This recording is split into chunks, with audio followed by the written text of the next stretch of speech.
అల్లు అర్జున్ అట్లీ గారి సినిమాలో comedy scenes అన్ని కూడా అనిల్ రావిపూడి గారి టీంతోనే ఇంకా సీను వైట్ల గారి టీంతో రాయిస్తున్నారంట.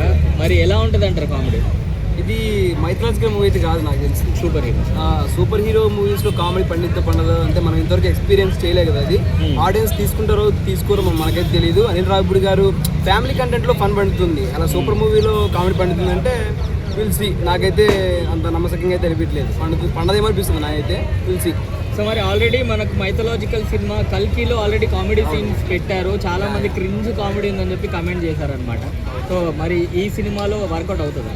మైథలాజికల్ మూవీస్ కావచ్చు, హిస్టారికల్ మూవీస్ కావచ్చు, వాటిలో ఏంటంటే మనకి ఆ కంటెంట్ అనేది కామెడీ పండిద్ది అనమాట. ఎందుకంటే ఒకప్పుడు అలా ఉండేది కాబట్టి.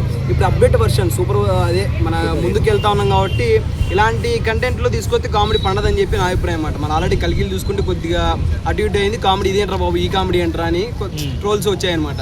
దీని మీద రావచ్చు విల్సి సినిమా రిలీజ్ అయిన తర్వాత విల్ డిస్కస్.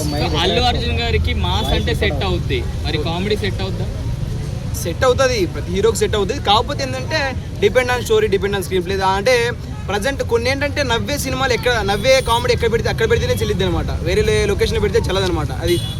సో అంటే ఇప్పటి వరకు మనం ఈ super hero concept Allu Arjun గారు ఎప్పుడు కూడా టచ్ చేయలేదు. అవును, మరి ఎలా ఉంటుంది? ఇది కొత్త జోనర్ అనుకోవచ్చు. అల్లు అర్జున్ ఆయన గురించి చెప్పాల్సిన అవసరం లేదు. అంటే ఒక లేడీ గెటబుల్ దగ్గర నుంచి అంటే మనం చూసుకుని గంగవతిలో ట్రోల్ చేశారు, దాని తర్వాత పుష్ప 2 ఎలా ఇచ్చాడు మాస్గా. అలా చూసుకున్నట్టయితే కొద్దిగా కొత్త శకానికి నాంది పలకాలి, తెలుగు ఫిల్మ్ ఇండస్ట్రీని ఒక మంచి స్థాయికి తీసుకురావాలని ఆయనలో ఒక సంకల్పం అయితే ఉంది. దానికోసం ప్రయత్నించాలని అనుకోవచ్చు.